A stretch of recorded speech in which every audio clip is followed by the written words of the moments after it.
Hello everyone. I am very excited about this video that you're watching today because we're going to be attempting something extraordinary that not many people know about in the real estate world of UAE and in particularly in Dubai. We're going to be talking about some of the most important legal questions and answers when it comes to owning a real estate, selling real estate, purchasing, gifting and inheritance when it comes to owning a property or a real estate in Dubai.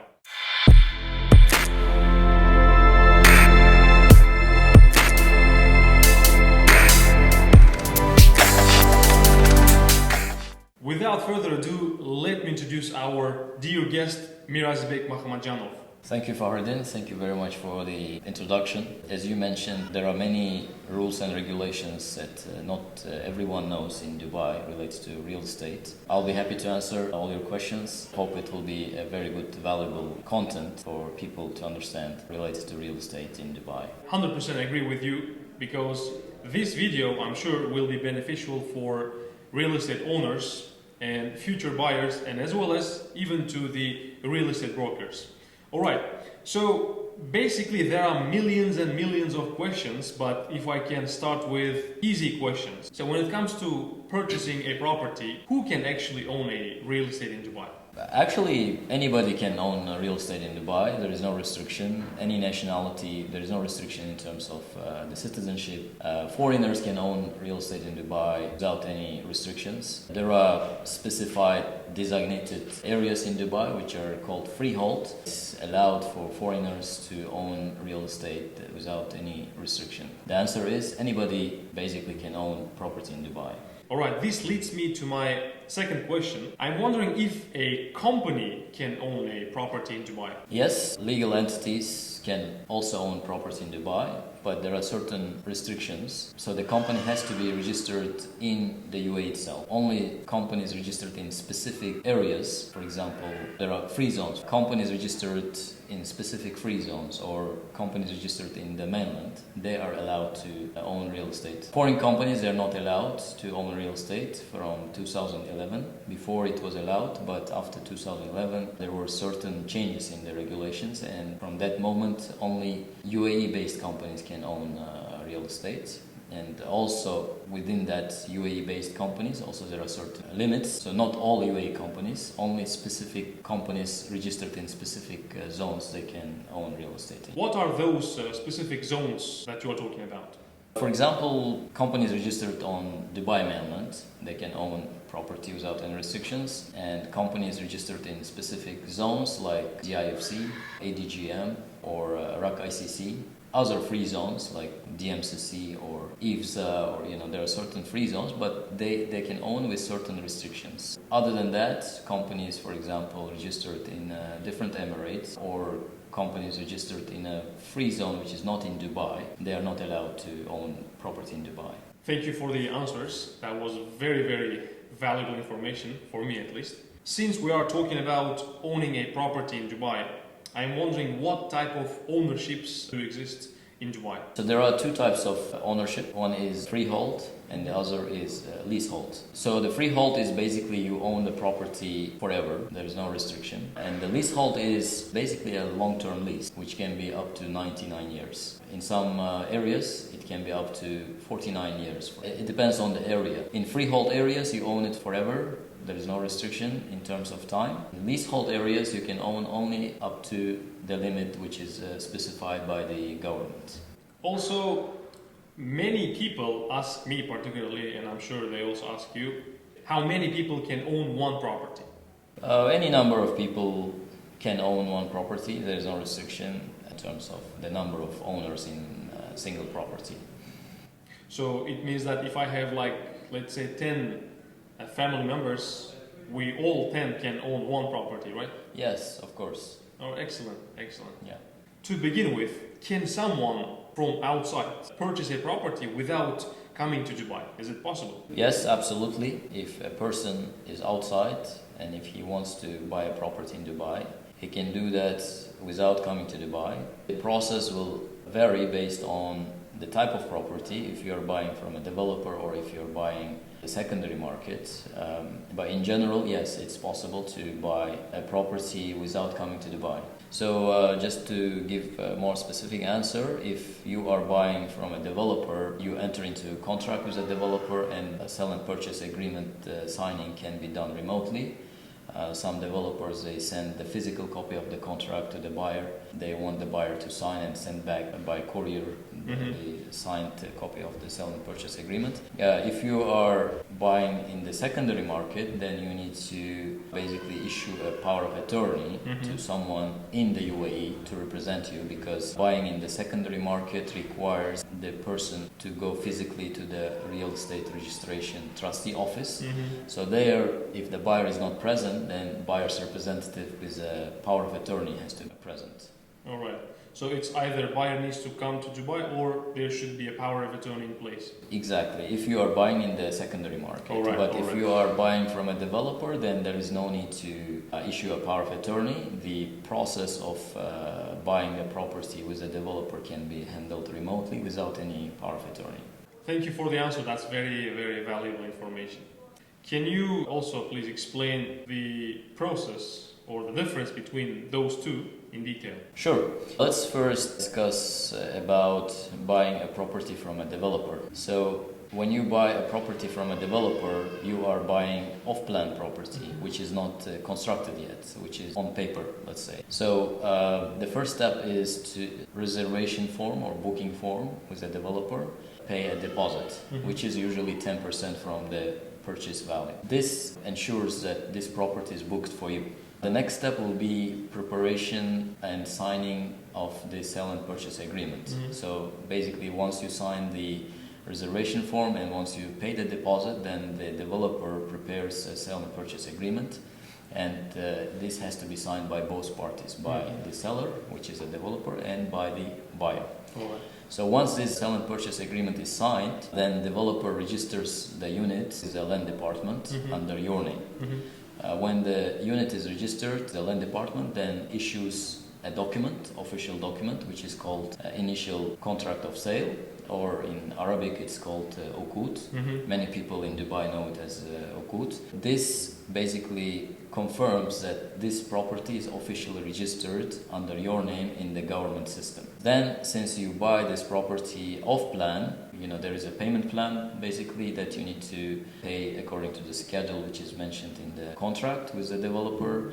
You need to basically continue the payments, and then when the property is completed, when the construction is completed, then you have to get the handover of the property. At the handover stage, developers usually ask to complete the payment also 100%. Some developers, they can give you post-handover payment plan, although you receive the property, but you have the option to continue the payments after the handover. Once you get the handover, that means you get the keys, you get the access cards, and you can basically use your property or rent it out. So this is a process of buying the property from the developer.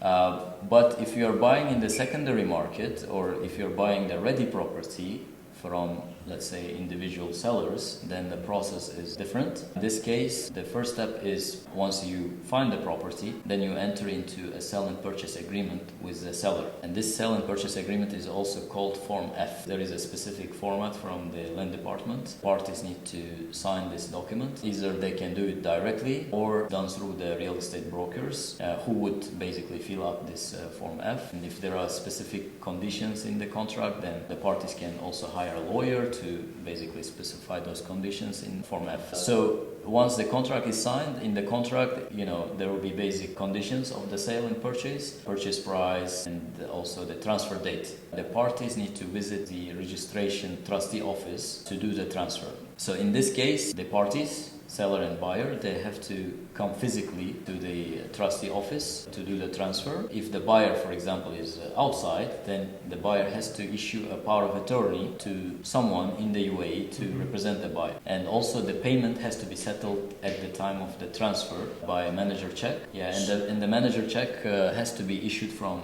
the UAE bank. So at this point, I want to say that power of attorney is a very, very useful and very important document, it turns out. Yes, exactly. The power of attorney in UAE is very common, very frequently used document because many investors are outside. Sometimes somebody would use a power of attorney. He is buying a property or if he's selling a property. So the power of attorney is a document that you hear on daily basis many times. Yeah. That's very interesting. You mentioned about the buyer having a bank account and writing off a manager's check under the name of the seller. But let's say, what if the buyer does not have a registered bank account in the UAE? What would be the case then? To settle the payment to the seller, the buyer has to have a UAE bank account and issue manager check from that account. But there are many instances where the buyer doesn't have a UAE bank account. Yeah, exactly. Because the buyers are outside, they don't have UAE presence yet. In those cases, then buyers would hire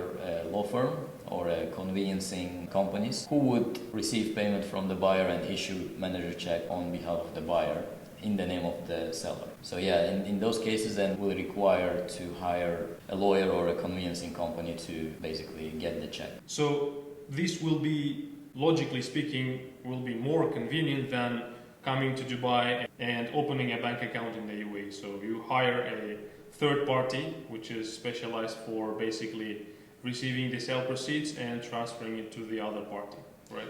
Yes, exactly. And it's very important to deal with trusted partners, of course, because you are going to transfer sale proceeds into the account of the service provider, a law firm or conveyancing company, and they need to be trusted, of course. And sometimes you may also use family members or your friends whom you trust also to, they can also issue manager check on your behalf once you transfer payment to their account.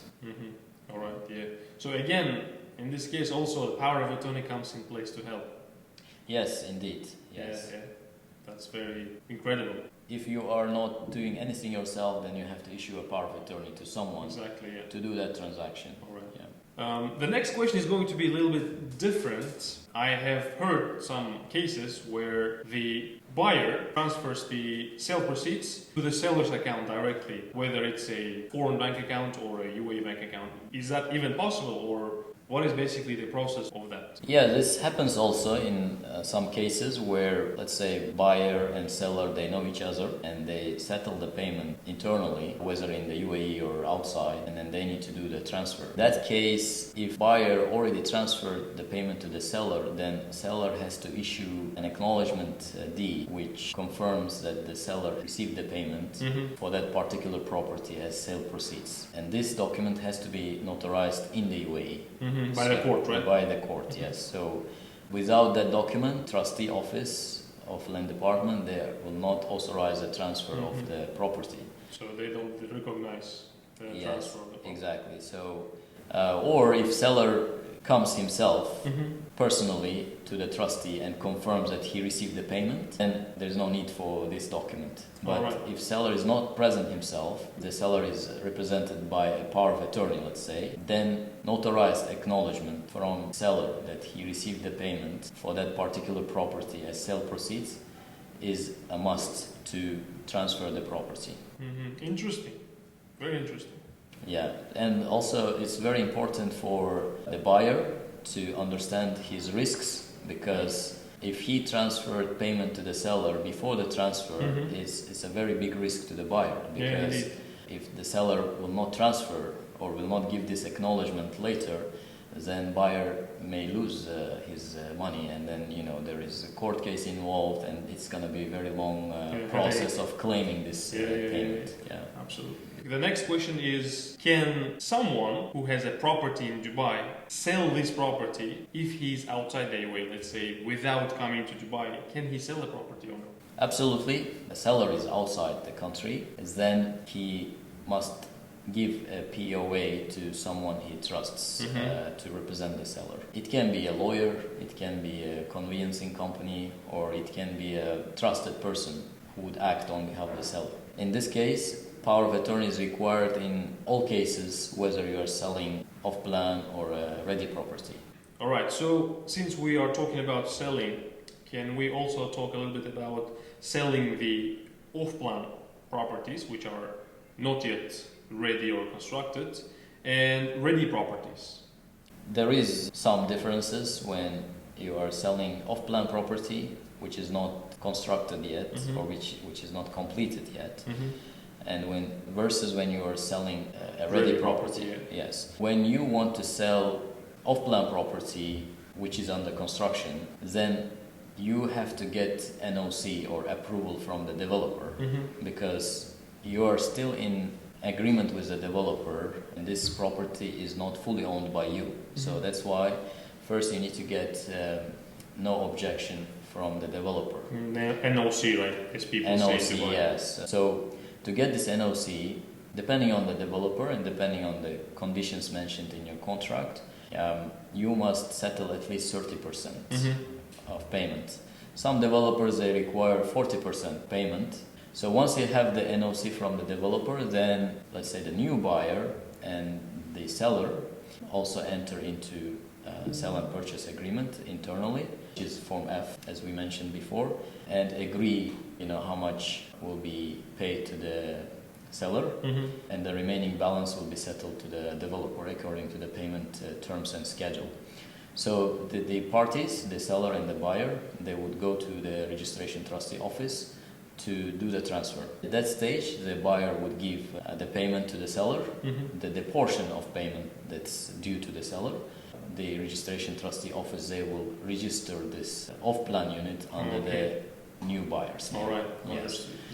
So once this process is done, then the new buyer would also enter into sell and purchase agreement with the developer to basically continue the obligations of the buyer. All right. So basically, the new buyer will inherit the same terms and conditions from the previous buyer. Exactly. All right. Yes. This is the process of selling the off-plan unit. But if you are selling the ready unit, then it's more straightforward.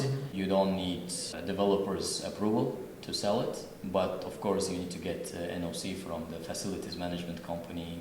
You need to settle all the dues of the property and get NOC from the facilities management company. You would go to the land department trustee office, transfer the unit. Of course, there is sell and purchase agreement between the parties, Form F again. All right. Yes, and then transfer date agreed between the parties. So they need to basically follow the steps there, yes. And also it depends whether it's a mortgage sale or cash sale. Depending on these, there are certain differences and the requirements are also different. But in general, it's just an agreement between the seller and buyer, and they go to the trustee office on the agreed date and then they do the transfer. All right. So for my simple knowledge, when you are selling off-plan, then there will be mainly three parties: developer, seller, and buyer. But when you are dealing with a secondary ready property, it will be between two parties, seller and buyer. Exactly. Yeah. That's fair enough. Just for my knowledge, is it secure to sell the property without coming to Dubai? Is it secure? So in general, if you are selling a property, the manager check for the sale proceeds, it is under the seller's name always. So the land department requires the manager check to be under the seller's name in any case. Only exception would be when seller specifically authorize other party to receive the payment under other party's name. Again, talking about power of attorney, right? Exactly. So if seller is not present personally, and if seller wants to give a POA to someone, they need to be very careful if they want the other party to receive the payment or no. If they don't want the other party or the representative to receive the payment, the specific authorization in the power of attorney should not be there. If the seller would give specific authorization to the other party, to the representative, to receive the payment in their name, so this can put the seller in some risk. So that's why it's very important to basically pay attention to this point and also to deal with trusted people. Yeah. This specific authorization is not mentioned in the power of attorney, then the manager check would be always under the seller's name. By default, basically. By default, which can be deposited only to the seller's account. So the next question, can someone transfer his property by way of gift or as a gift to another person? In general, property gifting is allowed Mm-hmm. with certain restrictions, conditions. Mm-hmm. Number one condition, gifting can be done only within first degree relatives, All right. which include parents, Mm-hmm. spouses and children. Mm-hmm. Mm-hmm. Other than that, you cannot transfer your property as gift. So it will be only just selling like to another person. Exactly. So Okay. it has to be then transferred as a sale. Mm-hmm. Also, you can gift your property to a company which is owned by you. Okay. So it's also related. All right. You need to prove that this company belongs to you. Then you Mhm. can transfer the property as a gift to your company, or vice versa, from Mhm. your company to your Okay. individual name. In other cases, even in reality, you are gifting your property, let's say to your sibling or Mhm. to anyone else, you need to register it as sale. Okay. Okay. Understand. So, all right. What is actually a difference between selling the property or gifting the property? Why don't I just sell it off without thinking about gifting it? Yeah, that's a very valid question. Why people would want to gift it rather than sell it? Yeah. Yes, because there is a huge difference in the transfer fees. Okay. So if you are transferring as gift, then the land department fees is 0.125% from really? the property value. Mm-hmm. But when you are transferring as sale, then it's 4%. Yeah, 4%. So there is huge difference. Mhm. That's why always people try to transfer it as gift. Okay, I understand now. Yeah. All right. And also the Dubai Land Department has put specific rules. They allow between family members, first degree family members, to transfer it as gift to avoid this big fees. In other cases, the parties need to transfer as sale and pay 4%. Even in reality, they are gifting, but they need to register it as sale and pay 4% to Dubai Land Department. So this is the main difference between sale transfer and gift transfer. Fair enough, fair enough. Yeah. At this point, I am wondering about one question. As you said, gifting is not allowed between siblings. Yep. What if, let's say, I want to transfer this property to my brother or sister, but directly I cannot do it? What if I can gift it to my mother, and my mother gifts it to my brother or to my sister? Is it allowed? A very interesting question. We actually get this question a lot. Okay. People try to find sneaky ways, right? Different ways of paying this less fees, or finding a way to do this as a gift transfer. So first of all, gift transfer between siblings is not allowed. And second, if you are transferring this property to your, let's say, mother or father, and then your father or mother would transfer to your sibling, again as a gift, this is called double gifting. Okay. And this is not allowed. So basically, to answer your question, this is not allowed. Double gifting is not allowed. All right. Double gifting can be approved only when there is a genuine reason behind it. Okay. Like, for example, you transferred your property to your company, and then after some time, you decided to restructure your assets, and then you want to transfer this property back to yourself or to your first degree relatives. In those cases, it can be approved if there is genuine reason behind that. If double gifting is done with the intention, with the purpose of avoiding this government fees, then this is not permitted. How do I manage my property if I don't want to live there, or for some reason I'm abroad, I live abroad and I don't want to live in my property? How do I manage that property? Yeah, indeed, this is a very common situation, because many investors in Dubai, they invest in real estate to rent it out, basically to get some returns from their investment. Like in most cases, people buy property to rent it out, not to live themselves. But of course, there are many also cases where people invest to live themselves. This scenario, if you buy a property and if you want to rent it out, how do you manage it? First of all, we need to understand here the type of lease. In Dubai, you can rent out your property on short-term basis and on long-term basis. So if you want to rent it out on short-term basis, then there are different rules apply, and if you want to rent it out on long-term basis, different rules apply. For short-term rentals, you would basically get approval from Dubai Tourism, and you would rent it mostly to tourists on short-term basis. Yeah. For visitors, for tourists. Like an Airbnb, right? Exactly, yes. Okay. So for that, you can either rent it out yourself directly as an individual by getting approval from Dubai Tourism, or you can hire holiday home companies. Basically, manage your property on your behalf. They would furnish it, they would look after communication with tenants, they would manage everything, they would take certain percentage from the returns, and then they would do everything on your behalf. So if you're outside, maybe it's more convenient to hire such companies, but if you are, let's say, based in Dubai yourself, you have time, then you can also manage it yourself. This is for short-term rental. If you are renting on long-term basis, then the rent would be usually for 1 year and up. There are different rules here.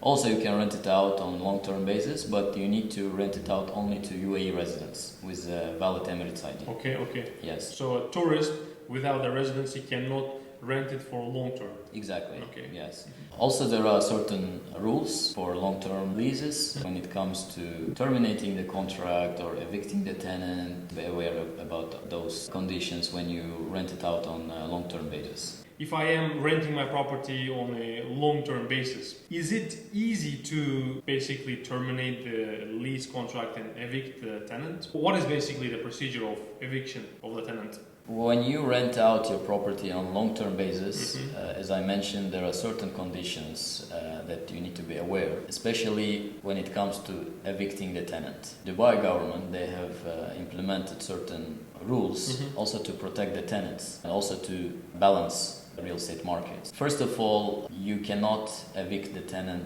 just like that, like one day you decided to evict the tenant and you want him to vacate.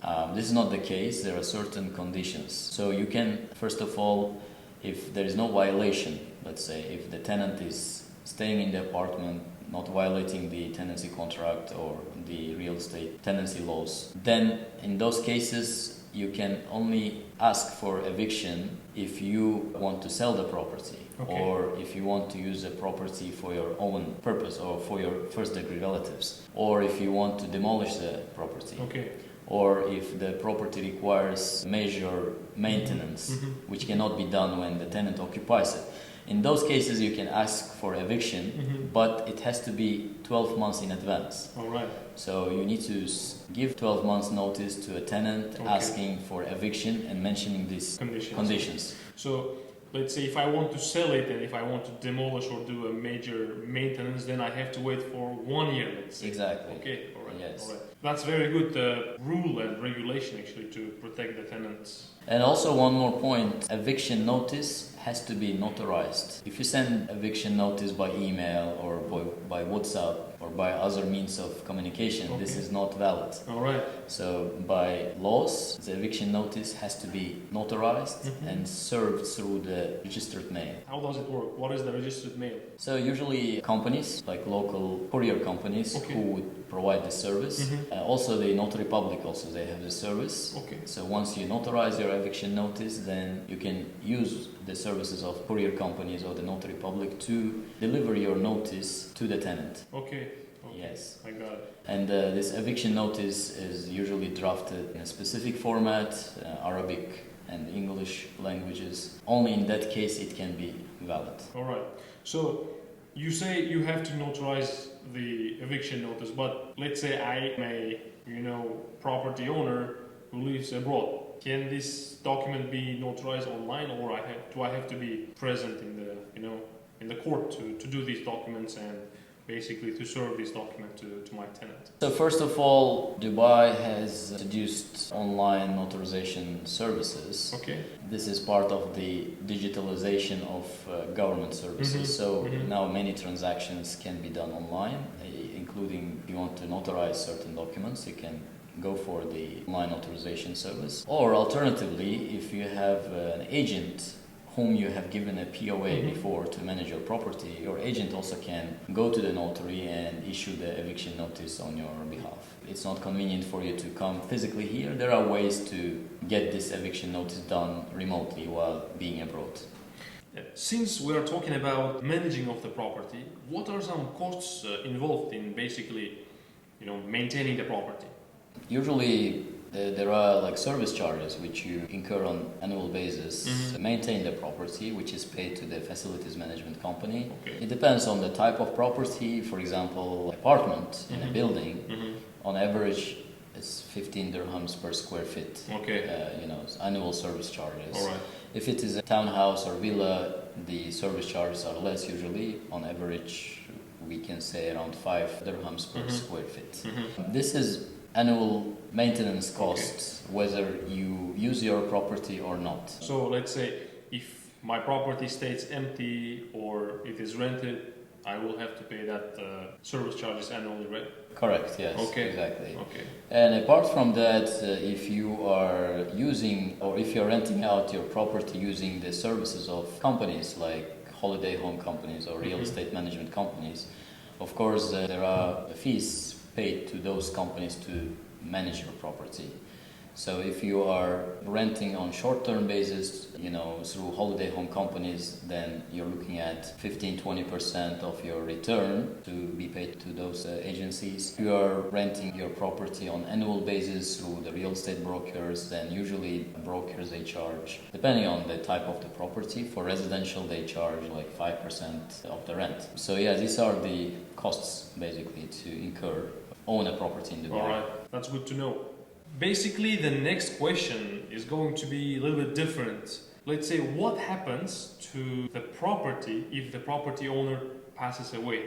I'm asking this question from a point of view because I have, heard some rumors. Let's say, if you don't have a will, the property, goes to the government after even you passes away. What does the law say about it? What is the procedure of, let's say, inheritance? There are many misconceptions around inheritance in UAE in general.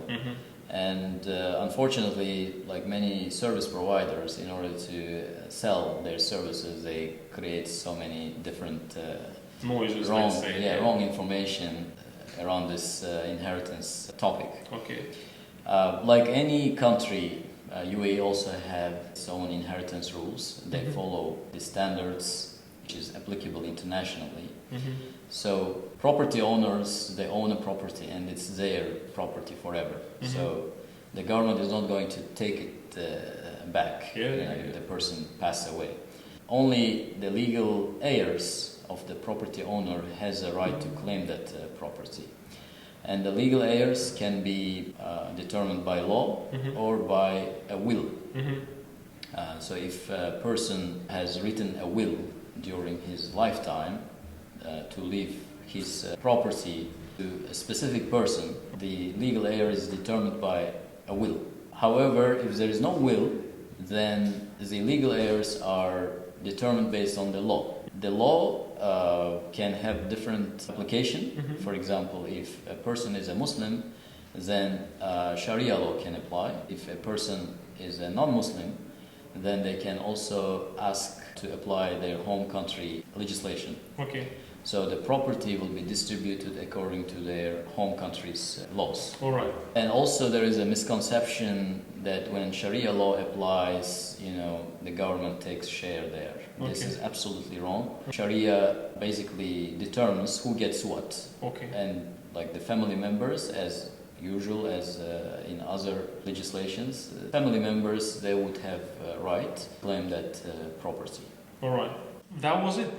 That was my last question, and it was very, very valuable, very enjoyable conversation with you, Mr. Mirazizbek. So thank you very much, Fakhreddin. It was a pleasure indeed to be part of the podcast. Likewise. And happy answer all your questions, and I hope the viewers will find it useful. The aim or the idea behind or the video that we are trying to do is to provide people a solution so that their transactions related to the properties or whatever, we will be happy if we contribute to their management. Special thanks to you for your coming and for your visit, Mr. Mirazizbek.